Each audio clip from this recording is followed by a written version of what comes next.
Choosing to start your own business is a big decision for anyone, and getting it right from the beginning will save you a lot of hassle and money later on.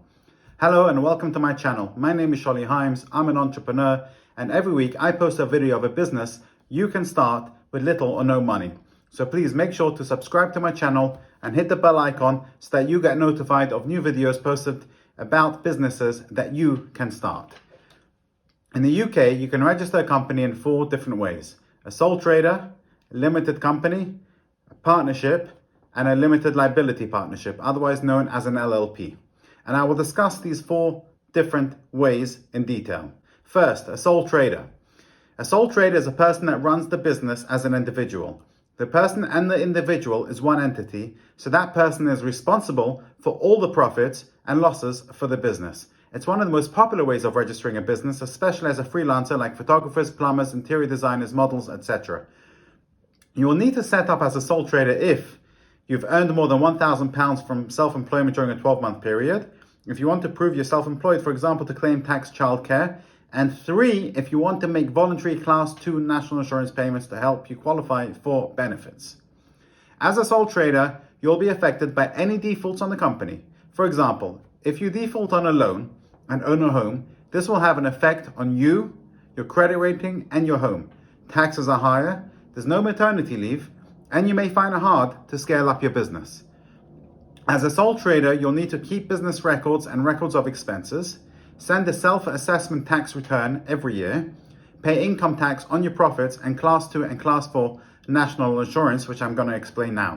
Class 2 and Class 4 national insurance details can be a little bit complicated, so I'm going to make sure to put it in the description below so that you can have a look at it later.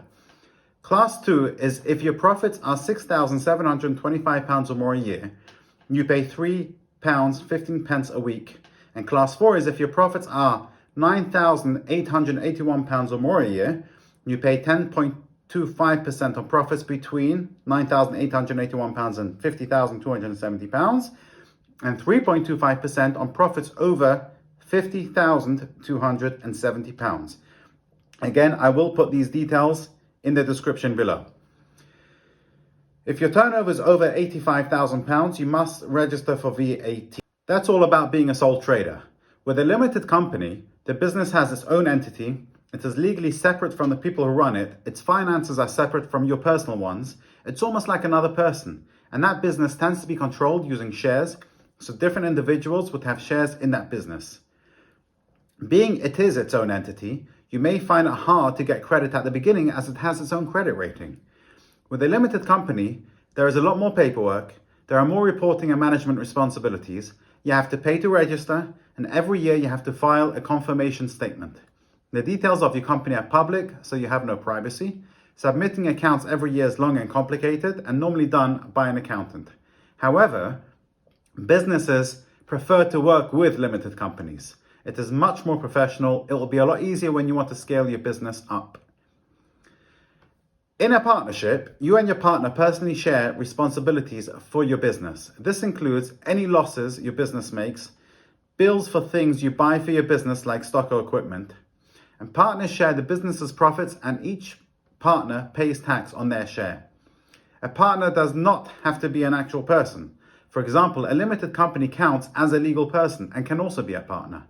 When you set up a business partnership, you need to choose a name, choose a nominated partner, and register with HM Revenue and Customs.